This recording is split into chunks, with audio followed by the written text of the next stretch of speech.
Une petite note avant de commencer. Tous les accessoires dont je vais parler aujourd'hui m'ont été envoyés gracieusement pour pouvoir être testés et que je puisse t'en parler. Si toi, de ton côté, t'es intéressé, t'as un code, oui, le code BONHEUR, pour avoir 5% de réduction sur ton panier. À noter aussi que c'est un code affilié, ça veut dire que si t'achètes par ce code-là, moi, j'ai une petite rétribution. Ce qui est important à noter, c'est que la société qui m'a envoyé tout ça n'a aucun regard sur mon contenu, ni sur le fond, ni sur la forme, ni rien du tout. Je dis que ce que j'ai ressenti en testant les produits. Voilà, cela dit, on peut commencer. Et ces dernières années, on a vu fleurir les accessoiristes qui proposent d'améliorer nos roues avec des pédales, des powerpads, des béquilles et compagnie. Mais j'ai plutôt envie d'appeler ces accessoiristes-là des équipementiers. Et puis notre communauté grossit et l'offre commence aussi à se diversifier. Et aujourd'hui, je vais te parler d'un nouvel accessoiriste, Pitzoom, qui essaye de comprendre les demandes qu'on pourrait avoir en tant que wheeler et qui essaye déjà au mieux de répondre à nos besoins quand on va rouler. Et au-delà des équipements pour nos roues, ici on parle d'accessoires pour aider le wheeler dans la pratique de son activité, comme je t'avais présenté des lumières, des sacs à dos, tout ça, on est plus de ce côté-là, je dirais. Et franchement, rien que de voir des roues électriques dans les vidéos de promotion de cette marque-là, je trouve que c'est rafraîchissant, oui, et on se sent plus écouté et plus concerné. À noter d'ailleurs que le créateur de la marque Pitzoom, dont on va parler aujourd'hui, n'est autre que l'ancien patron d'InMotion, rien que ça. Et on reconnaît déjà son désir d'être à l'écoute de la communauté. Et donc, pour la reprise des petits bonheurs accessoires cette année, reste avec moi et c'est parti!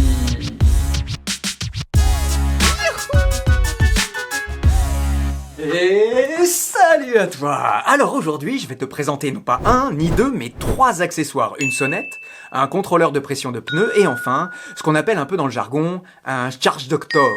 Il est à noter d'ailleurs que les accessoires de ce type, oui, c'est pas nouveau. Ce qui est nouveau par contre, c'est qu'un marchand prenne le soin de les réunir, de bien les mettre en forme et de les proposer aux gens qui pratiquent la roue électrique. Maintenant, on commence sans plus attendre avec la sonnette, qui est en deux parties. Un module principal qui émet le son et une télécommande pour l'actionner. Et le gros avantage de cette sonnette-là, c'est que sa télécommande se porte au doigt, donc on garde les mains complètement libres. L'inconvénient par contre, c'est que selon moi, la tâche est pas assez sécurisée.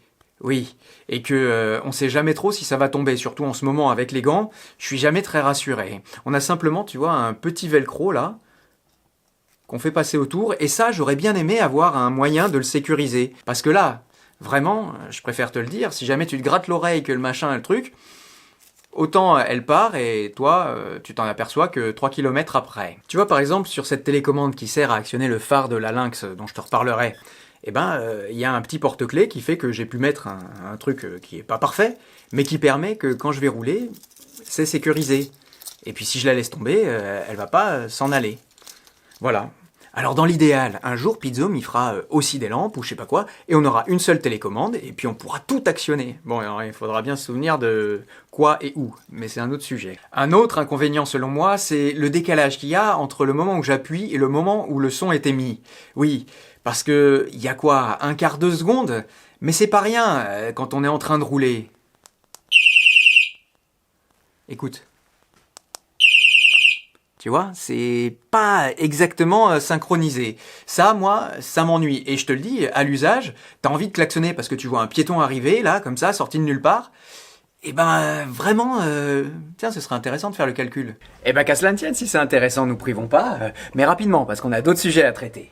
Voilà, et alors maintenant, on est dans la table de montage. Tu vas voir, c'est très intéressant. Tu vois bien à l'image que je suis en train de cliquer sur le bouton. Et au son, tu vois ce petit trait là, c'est le moment où j'appuie sur le bouton, où on entend le clic. Si tu te demandes ce que c'est que ce deuxième bouton, c'est quand je relâche le bouton. Et donc ensuite, avec mon clavier, je vais compter les images. Donc là, on est d'accord que j'appuie sur le bouton. Et ensuite, 1, 2, 3, 4, 5, 6, 7, 8, 9, 10, 11, 12. Donc il y a 12 images qui se passent entre le moment où j'appuie sur le bouton et le moment où le klaxon se déclenche. Et si on continue nos calculs, 12 images de décalage sur une timeline où une seconde il y a 25 images, ça fait que 12 images, ça fait 0,48 secondes. Ensuite, si je roule à 25 km/h, je divise 25 par 0,36 et je roule en fait à 7 mètres par seconde. Ensuite, je multiplie 7 mètres par seconde par 0,48 secondes et j'obtiens un résultat de 3,36 mètres parcourus en une seconde. Si tu crois que c'est un hasard là, les 12 secondes, regarde, je le fais deux fois Et bien la deuxième fois, c'est exactement pareil. On voit le moment où j'appuie, le moment où je relâche et le moment où ça se déclenche. Bref, c'est beaucoup trop, comme le temps qu'on a passé sur ce sujet. Donc on continue d'avancer. Et puis la sonnette propose 4 sons différents. Et pour les changer, on appuie longtemps sur le bouton du dessus. Et puis après, attention les oreilles.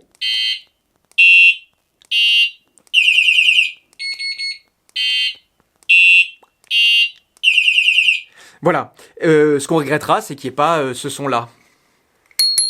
Je pense qu'il faudrait vraiment essayer, je ne sais pas si c'est possible, mais d'intégrer le grelot, tu vois, ce timbre qui d'ailleurs est écrit dans la loi, à l'article R313-33, je crois, à vérifier.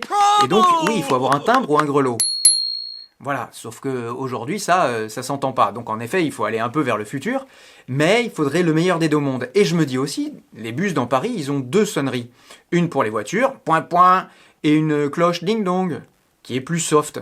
Et je me dis que voilà, il faudrait rajouter des boutons. Il y a un truc quand même dans les points positifs, c'est que le module qui émet le son, c'est très facile de le prendre, et avec un peu de velcro, de l'accrocher exactement sur la roue qu'on veut. Tu vois, et ça c'est quand même vachement chouette, parce que sinon, en général, les accessoires, tu dois les mettre sur une roue, et puis c'est la roue à laquelle c'est attribué. Et si tu en veux plusieurs, il faut en acheter plusieurs. Là, autant la télécommande, tu l'as sur ton doigt, donc elle est toujours avec toi, autant le module, pouf, emballer, c'est peser. Et puis, c'est pas terminé, parce que le finger horn, comme un klaxon de doigt, comme ils aiment l'appeler, oui, possède un détecteur de mouvement embarqué. Et alors ça, oui, si on pose la roue dans un coin, que même si ça arrive rarement, on l'a pas dans notre champ de vision, on saura très vite si quelqu'un est en train d'y toucher, oui, et veut la déplacer. Et lui, il sera encouragé, franchement, à la poser, comme ça, tranquillement, et s'en éloigner. Et pour le coup, cette option-là, pour moi, c'est génial, et même, je dirais, j'irais plus loin, comme les PowerPads, il faudrait que les fabricants, assez vite, arrivent à l'intégrer. Par contre, en effet, le temps où la roue va sonner, il faudra toi que tu te dépêches, parce que tout ce trajet qui te sépare de la roue, c'est un peu le walk of shame, comme on dit. Oui, c'est la marche de la honte assurée. Et tu sais, tu traverseras le restaurant ou la salle de sport pour aller éteindre l'alarme qui est en train de hurler. Tout le monde sera en train de te regarder en disant « Mais qu'est-ce qu'il fait ?» Alors tu vois, c'est rigolo parce qu'il n'y a pas 2 minutes, je te disais que les fabricants devraient s'inspirer de cette fonction anti-vol sur les roues. Et alors, entre-temps, j'ai reçu la S16 de Kingsong, et dans l'application, qu'est-ce qu'il y a? Il y a un bouton cadenassé. Oui, confirmer le cadenas. Si jamais quelqu'un vient et veut la prendre, eh ben non, le véhicule est verrouillé. Tu vois? Tais-toi, tais-toi, tais-toi. Bref, en effet, pour laisser sa roue dans un vestiaire ou dans un coin de stade, parce qu'elle rentre pas dans un casier, ça peut être une option vraiment impeccable. T'as vu, j'ai pas fait la rime en « et ». Alors oui, sur le papier, c'est très beau, sauf que en pratique, donc on a la télécommande, d'accord? Avec un cadenas qu'on actionne, 1, 2, 3, confirmation que l'alarme est activée, mais après, tu vois. Mais le truc, c'est que, en fait, parfois, voilà. Après, quand ça crache, ça crache. Mais je me suis aperçu que, je la ractionne, si jamais je veux prendre, 2 secondes. Si je veux prendre la roue tout doucement et partir avec, eh ben personne m'en empêchera, tu vois. Et ça me pose problème un peu, tu comprends? Alors, oui, tu vois.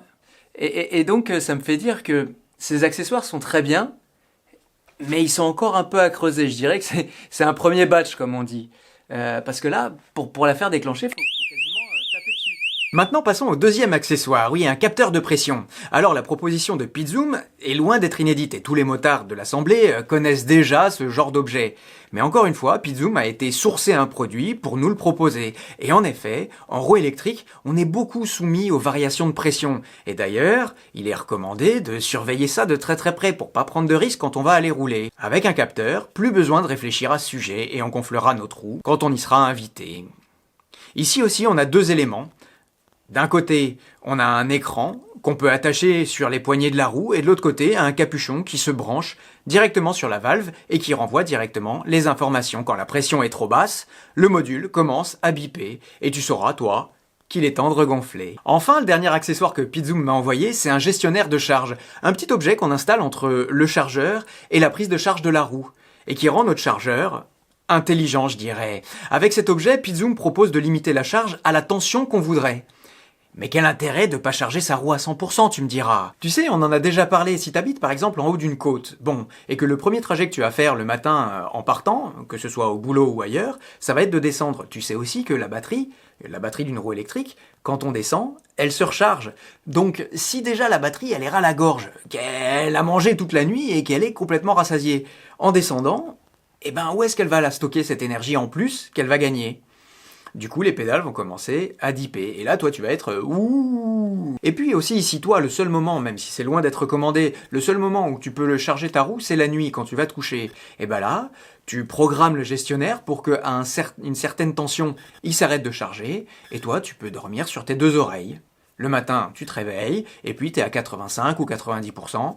C'est parfait. Et alors, sur un plan concret, comment ça se passe? T'as le chargeur de la roue. Moi, j'ai pris la V8 là pour le test. Du chargeur de la roue, il y a le câble qui est branché. D'abord, il y a le câble qui est branché au secteur, et puis il y a le câble qui va jusqu'au boîtier par le moyen d'un petit adaptateur qui est livré et qu'il faut demander à Pizzoom. Ensuite, ça ressort, le signal ressort et va directement dans la roue au moyen d'un autre adaptateur qui se trouve ici. Et puis sur le module, on peut voir que moi je charge depuis 9 minutes, que j'ai déjà mis 15 Wh et que je charge à peu près à 1 ampère. Ça, c'est très pratique quand tu pars en randonnée pour savoir, à la fin du repas, exactement combien tu as pu mettre dans ta roue, combien de watts tu as pu mettre dans la roue pour savoir à peu près combien tu peux disposer pour retourner rouler. Ensuite, là, c'est la fameuse limite de charge dont je te parlais. Et avec cette limite de charge, tu peux dire au module d'arrêter la charge quand il atteint 84 volts, enfin quand la charge a atteint 84 volts. Et puis un dernier point, et pas des moindres, tu sais, il est de notoriété publique que pour préserver la durée de vie de sa batterie, il faut utiliser sa marge entre 20 et 80%. Encore une fois, tu l'auras compris maintenant, avec le gestionnaire, tu te fixes une charge à 80%, et c'est terminé. Et puis tes cellules, comme ça, elles sont bien, elles peuvent respirer. Attention par contre, ne pas charger la batterie à 100% tout le temps, c'est bien pour sa longévité, mais de temps en temps, il faut quand même aussi faire une charge complète. Pourquoi ? Parce que c'est justement dans ces derniers pourcents-là que les cellules vont se rééquilibrer. Je vais pas te faire un cours de chimie, parce qu'en plus, j'y serais bien pas capable, mais en gros, une batterie, c'est plusieurs cellules. Et donc, quand on tire dans la batterie, parfois, on prend 18% de celle-là et seulement 17% de celle-là. Une fois, ça va, mais la deuxième fois, il y a un décalage qui va se créer. Quand on regonfle, à la fin, justement, le chargeur intelligent, mais ça pour le coup c'est intégré dans les chargeurs qu'on a, il va dire, et dans les BMS surtout, et il va dire, attends mais celle-là elle est déjà à 100% alors que celle-là... Et du coup, c'est lui qui va faire sa sauce. Et ça c'est très très important de le faire une fois par mois, une fois de temps en temps. Mais sinon... 20-80. Et alors une petite chose qu'on pourrait demander, qu'on pourrait améliorer pour les versions futures, c'est d'avoir des presets, parce que ça permettrait de passer, en appuyant juste sur un bouton ou en tournant une molette, de passer des roues de 134 volts aux roues de 100 volts, aux roues de... Et puis pareil, de passer de 2 ampères à 5 ampères ou 18 ampères. Et ça, on pourrait le faire de façon un peu plus fluide que appuyer sur le bouton et puis monter... Tu vois, même si on peut le faire plus rapidement, c'est quand même un peu compliqué. Et sinon, ce qu'il y a à préciser, c'est que il faut faire attention aussi aux compatibilités. Par exemple, chez Kingsong, ils ont déjà des chargeurs relativement intelligents qui coupent la charge quand ils veulent et tout ça. Donc, il peut y avoir un peu conflit d'intérêts, je dirais. Enfin, une dernière chose à signaler, c'est que l'objet là, il couvre une plage de tension de 30 à 140 volts. Donc pour les roues de 84 volts ça marche, pour les roues de, je monte les Kingsong mais c'est pour l'exemple des tensions, 84 volts ça marche, 100 volts ça marche, 134 volts ça marche, mais par contre la Lynx là qui est à 151 volts, ça marche pas. Et une dernière chose à dire quand même sur Pizzoom avant de terminer, c'est parler du mode d'emploi. Oui, je sais le mode d'emploi, personne ne le lit, personne ne le regarde. Enfin, avant personne ne lisait, personne ne regardait, mais là je trouve que c'est très bien fait. Et il n'y a pas une question que je me suis posé, à laquelle le manuel ne répondait pas. Et donc ça, je tenais quand même à le préciser. Oui, tu vois que c'est des gens qui sont vraiment là pour aider la communauté. Évidemment, ils sont là pour faire du business et de l'argent. Mais Je trouve qu'ils le font dans le bon sens. C'est pas un truc où tu reçois l'objet et puis tu fais mais je fais quoi avec ça et t'es paumé. Enfin voilà, merci Pizzoom de m'avoir envoyé ça pour que je puisse le présenter. Dis-moi en commentaire si c'est des objets qui pourraient intéresser et au-delà de ça, dis-moi en commentaire parce que je sais déjà qu'ils commencent à travailler sur des clignotants à doigts. Tu vois, bah alors on va se retrouver les doigts aux mains d'argent avec un truc à chaque doigt. Mais en même temps, c'est vrai que les clignotants c'est quelque chose qui existe déjà encore une fois, mais qui s'est pas vraiment généralisé. Qui sait, Pizzoom pourrait nous apporter une solution adéquate. Voilà. Allez, maintenant je te laisse aller rouler. Oui. Et attention, avec les accessoires c'est bien, mais avec l'attention et la précaution, c'est encore mieux. Allez. Et post-scriptum, oui, juste un petit post-scriptum pour te dire que je te disais que les objets aujourd'hui de Pizzoom, ils sont pas encore parfaits. Ouais, loin de là, on l'a vu. Bon, mais déjà, depuis que j'ai tourné cette vidéo, parce que j'ai mis beaucoup de temps à la tourner, parce qu'il y a toutes les autres roues qui sont arrivées entre-temps, eh ben, je peux te dire qu'ils préparent maintenant un chargeur rapide, ils préparent un rétroviseur, tu sais, rétroviseur à mettre sur la visière d'un casque. Ils préparent plein de choses. Je te dis, ils sont vraiment proactifs et ils se donnent du mal. Et je peux te le dire dans les échanges qu'on a, et c'est pas parce que je suis influenceur ou tu appelleras ça comme tu veux, ils ont un contact facile avec tout le monde.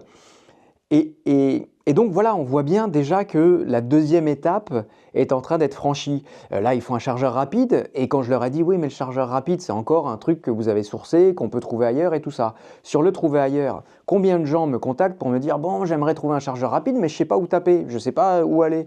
Et puis, souvent, comme le tunnel d'achat, il est souvent compliqué, c'est-à-dire qu'on doit les contacter, on doit contacter les vendeurs par des réseaux, Telegram, tout ça, et puis après, bon, on ne sait pas comment faire. Là, il y a un site internet, tu commandes, et c'est comme sur Amazon, une semaine après, tu es livré. Mine de rien, ça compte tout ça pour les gens qui ne sont pas des fervents acteurs de la communauté.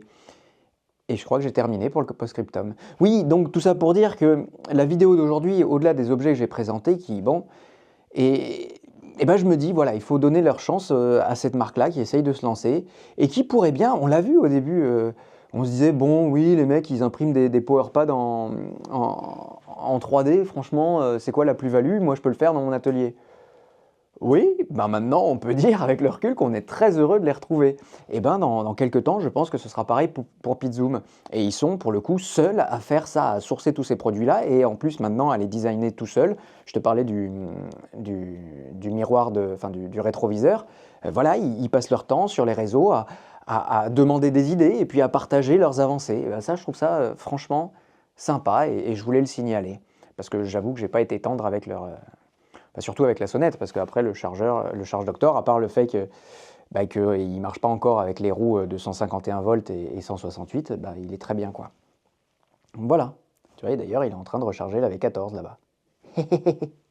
Allez, je te laisse là-dessus et je te dis peut-être à très vite pour la review de la Lynx, parce que celle-là aussi, elle s'est fait attendre. Mais je m'engage pas trop parce que ça va être en fonction de la météo. Allez,